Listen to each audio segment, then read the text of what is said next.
This is a teardown of an HP all-in-one PC model 24-E005Z. And this one's going to be really interesting because I have no clue how it opens up. I'm wondering if there's something under this cover here though that I need. Maybe under this cover?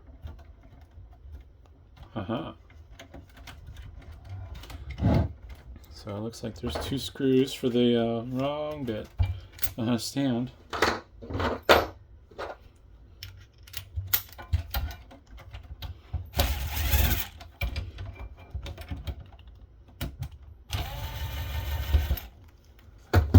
think this is lift up now. Yep.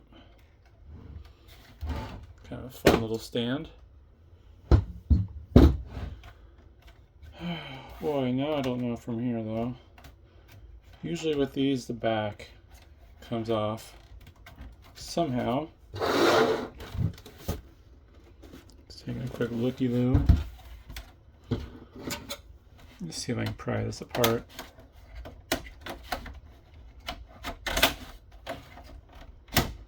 Yeah, so I'm working my way around, releasing clips.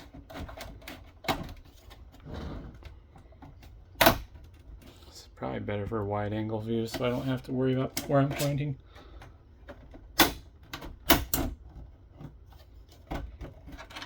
Oop.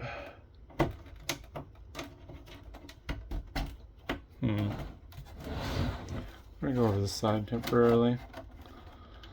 Getting caught up near the corner. Good thing that's plastic.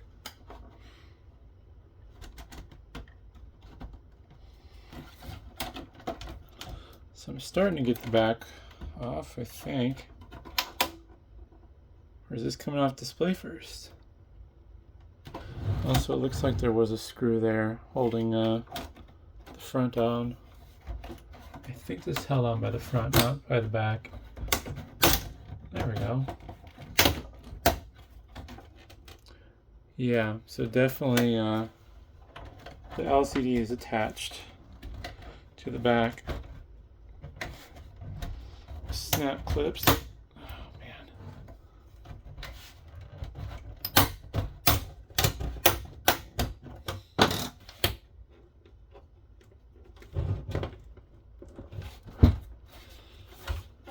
Now, based on the model number, oh, there it is.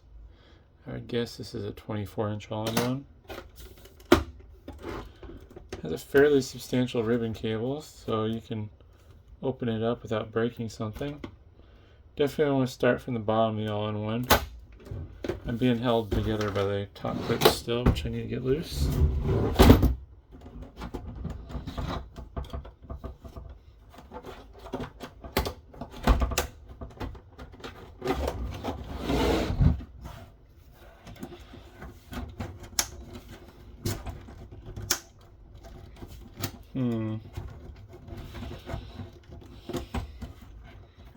Don't understand the mechanism.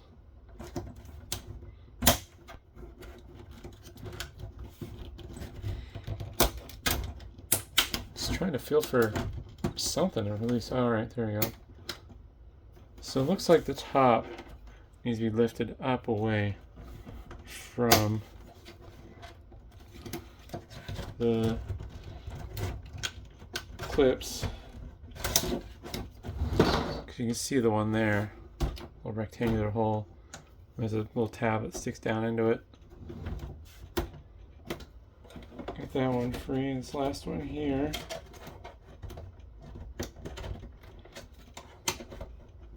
There we go. So now that I have the front display loose, I'm going to flip it open towards the top like so. Use that slack. Just going to set it down. This has already been gone through because it's missing memory and a hard drive.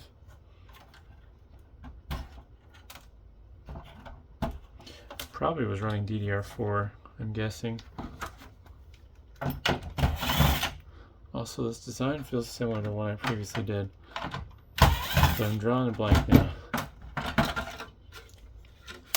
Yeah, this is very familiar. Be interesting to see if I've already done this teardown before. I will probably upload this regardless, just because keywords and different submodels have minor differences. There we go. Antenna wire for the antenna module. Panel's loose, so I can set that off to the side. Now, we'll get these things out. Hard drive cable. Probably go back to 1X. There we go. Hard drive cage held in with 2 screws there.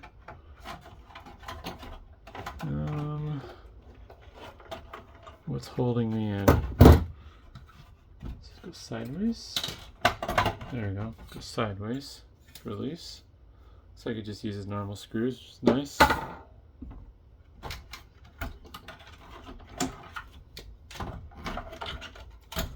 Speakers, nice and chunky.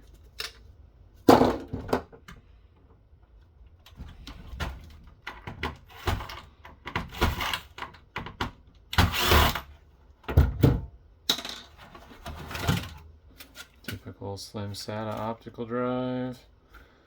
Breakout cable with a ribbon on it. Just not want to pop free. Ooh, I think I just broke something. I don't know what I broke. There's the optical drive connector. Oh.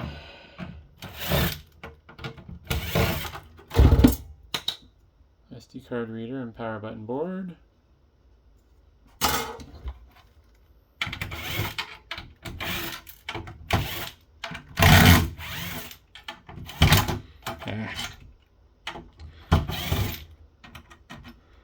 Nope.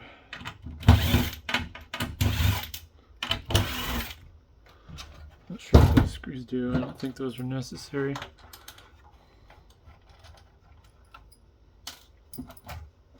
There's the wireless card.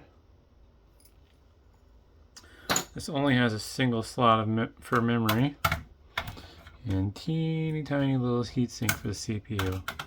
I think I might have torn this apart previously, but it's already halfway apart. I don't know.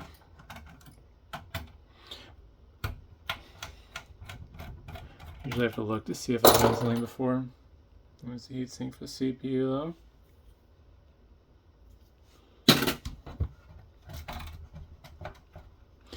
Oh yeah, remember this. The ports for the motherboard are stuck in the little shielding bits. There's the back ports. You could potentially use this, well, network jack, maybe as a Pixie boot server. I mean, I guess the hard drive cable, wherever it went, you could still use that too. You could turn this into a little server board though, for Home Assistant or something, if the rest of the all-in-one's junk. I don't imagine that CPU needs a lot of cooling. You could probably get away with just taping a fan over it. But otherwise, yeah, not much else to see in here. Just the housing for the motherboard. Doesn't appear to be VESA mount capable, unfortunately, but either way, hopefully that was interesting, and thanks for watching.